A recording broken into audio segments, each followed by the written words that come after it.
All right, welcome into our weekly segment 3 to see at Oakley's Texas Bar and Grill. I'm Mandy Knight, joined by Chad Conine of the Waco Tribune-Herald Sports Department. He's done some wonderful work. If you have not read his stuff, you must check it out. All right, Chad, we're going to jump right into it. My first game I'm looking forward to this week is Baylor hosting West Virginia. I mean, this game is always a traditional, exciting game, and the Mountaineers, they're coming in here off of 2 losses against Big 12 opponents, and in those 2 losses, it's a combined 6 points, and so you know the Mountaineers, there's blood in the water. I mean, they are going to be gunning for the Bears this Saturday at McLean Stadium. And if you look at their first game of the season, they played University of Maryland and they lost within 1 score. So I think the Mountaineers have been playing very well this season, and their defense will be a very great test for Baylor's offense. I mean, we saw Gary Bohannon. I don't think that he's been truly tested yet this season. And West Virginia last week, they allowed 80 rushing yards on the ground at Texas Tech and then 266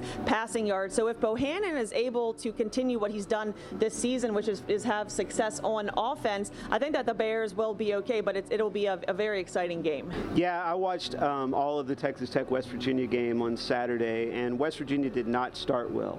Previous week, they started well against Oklahoma and got a lead and then couldn't hold on to it. So it's, will West Virginia be shaky for a half? That's been a question about Baylor, too, though. I mean, Baylor laid an egg in the first half against Oklahoma State last week. The week before that, they were great in the first half against Iowa State and then barely hung on at the end of that one. Very true. And now to turn our attention to your first game you're looking forward to, what's that one? Okay, that'll be the one that I'm going to on Friday, and that is Chilton at Mart. Chilton is ranked number 10 in 2A D2, and of course Mart has won 3 out of the last 4 state championships in 2A. One of those was in 2A D1, but Mart is the gold standard of 2A, really Class 2A football, but in particular 2A D2. Chilton is playing really well this season. Mart's best player, Keyshawn Clater, unfortunately out for the season with a knee injury. Mart's still got plenty of good players left, though. Like I said, that's the game I'll be at, just a good, hardcore 2A matchup. Absolutely, yeah. I mean, any game that has Mart involved, it's going to be a thriller. Well, and a team that can challenge Mart, because that doesn't happen all that often. Very true, very true. All right, turning our attention to my second game, Texas A&M is hosting number 1 ranked Alabama, and Alabama has been a household name in college football for years upon years, and the Aggies are on a 2-game losing streak right now. Both of those are in the SEC, and under Jimbo Fisher's tenure at A&M, they've never lost 3 games in a row. So if this happens, it'll be an unfortunate type deal with the history with Jimbo Fisher. And if you look at Alabama, I mean, Alabama has been beating teams, with a vengeance. I mean, there haven't really been too many close games, or if it was close, Alabama has been able to pull away at the end, and the Crimson Tide, they're coming off a game against Ole Miss where they only got 78 rushing yards. I mean, if Alabama holds a team to 78 rushing yards, you know that their defense is phenomenal. So looking at Zach Calzada, who he wasn't the expected starter for A&M, obviously with Haynes King getting hurt. So I feel like the Aggies, it's not a do or die game, but it would be very impressive for A&M to put up a good fight against Alabama. I mean, against the number 1 ranked team in the nation, can the Aggies come back and battle? I mean, it's a kind of a test for the players. Do they have what it takes to come back from those 2 losses? And I think Jimbo Fisher has stressed this week, and he's said in his press conferences that if we practice well, if we have a good game plan, we will be able to hang with them, but we'll have to wait to see that. Right, and A&M's coming off not a great loss. They lost to Mississippi State, which I think is a middle of the pack to lower of the pack SEC team. However, Mike Leach has won in College Station a few times, going back to his days at Texas Tech. Aggie fans had to be really disappointed with that last week, and really the best they can hope for is that the team was looking ahead to Alabama this week. Without a doubt. And now, what is your second game that you're looking forward to this week? Okay, yeah, second game for me is state-ranked Stephenville at state-ranked La Vega. It's the second time in, I think, 3 weeks, at least the second time in the last month, that La Vega has hosted a state-ranked team. Of course, top-ranked Argyle came in there a few weeks ago, and it was a very close game. This will be a lot the same because Stephenville has dynamic passing offense, great quarterback, great wide receiver, and they have to go up against the La Vega defense with a lot of pride and, shut down corners. Now, you got shut down corners at La Vega, and that's what Coach Hyde told me when I talked to him after that Argyle game, he said one thing we've got going for us this year is we've got good corners, so we don't have to commit as many people to the passing game, and that helps them to fill the box with people. So, will that be the determining factor? Can Stephenville, hit a couple of big plays and get some points on the board?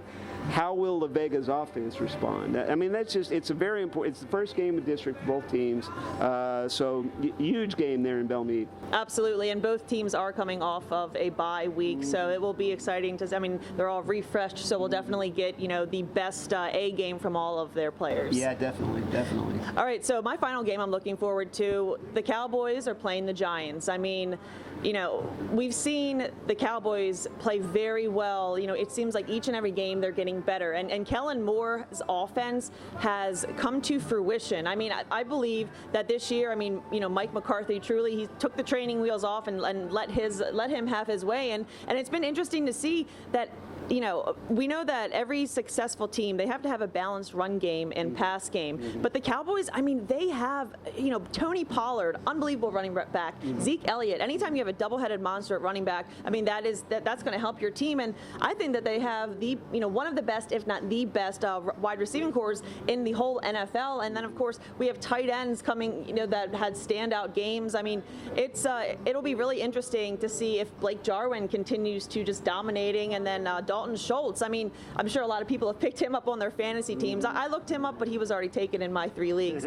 But I'm excited to see if they can hold down the Giants on defense, because I truly think that the Cowboys defense has not been tested to the ultimate degree against a top-notch running back like Saquon Barkley. I mean, Barkley last week did not put his usual massive yards up, but Daniel Jones, he had himself a day. So I think that the Giants are a lot better than last year, but if the Cowboys can beat this game, I think it will say a lot about them absolutely being in the driver's seat in the NFC East. Yeah, the thing that's interesting to me too is that Jason Garrett is, now the Giants offensive coordinator, and obviously the Cowboys coach of many years. I think Jason Garrett kind of got a bum rap as the Cowboys coach. Yes. Fans kind of turned on him. Yeah. And we're ready for the Cowboys to move on from Jason Garrett, but he's a brilliant guy, a smart head coach. I mean, you're not going to see Jason Garrett staying behind in Ohio and getting himself in trouble. Yeah. Oh my gosh, without a doubt. Yeah, you're right on the money with that. So I always liked Jason Garrett. I had a chance to cover the Cowboys when he was their coach, and like I said, I thought the fans were really unfair to him. And he's too professional to say anything about it, but if they're able to beat the Cowboys on Sunday, I'm sure he'll enjoy that one. Without a doubt. I mean, it's going to be interesting to see Dak Prescott when he steps onto that field, because I'm sure he'll go down memory lane of when he suffered his devastating season-ending injury. It was against the Giants. Right, that's another little subplot, right? Yeah, absolutely. Yeah. All right, so what's your final game you're looking forward to, Chad? Oh, Sunday night, rematch of the AFC Championship game from last year. You got the Buffalo Bills at the Chiefs. Two of the best quarterbacks in the league right now. Maybe the two most exciting Well, I don't know. You take Lamar Jackson out of the mix. Very true. But Pat Mahomes, Josh Allen, fantastic matchup. Tyreek Hill, Stephon Diggs. Yeah. So can Travis Kelce, who's on my fantasy football team, by the way. Yeah. I picked Travis Kelce first round, much to the dismay of everybody else in my league. But I think it's the smart pick. Yes. But will Kelce be the X factor in that game, though? And the way that Chiefs' season is going, 2-2, they really need this one. The Bills are 3-1, and I'm sure would love to get even for the loss in the AFC Championship game last year. But it's really time for the Chiefs to make a move and be who everybody thinks they are, which is one of the best teams in the NFL. Without a doubt, and it's interesting to see how the Chiefs respond to this, because Patrick Mahomes is not used to losing. I mean, right out of the gates after that Super Bowl, everyone was saying he's the next Tom Brady. He's going to have ring after ring after ring. So yeah, I'm really looking forward to that game. And on a side note, I have always followed the Bills very closely because I used to cover Josh Allen in college. when he was at the University of Wyoming. When he was Okay. in college, I said, this kid is a stud. He's going to make it to the NFL, and I was hoping that he played in some cold weather-like atmosphere, because in Wyoming, oh my goodness, when I was at one of their championship games, I mean, it was so cold. I was like freezing. So, yeah, looking forward to that one. It's no doubt going to be a thriller. Yeah, I felt the same way about Patrick Mahomes watching him play in college. I thought he really had a chance to be a big-time NFL player. And, life in the NFL is tough. I mean, you don't just breeze through. There's no cream puff games. There's Yeah. no bye games in the NFL. Every team can beat you, unless, obviously there's going to be teams having severe ups and downs, but it's a rough and tumble deal, and the Chiefs not only are playing really good teams every week, they're getting the best shot of really good teams every week.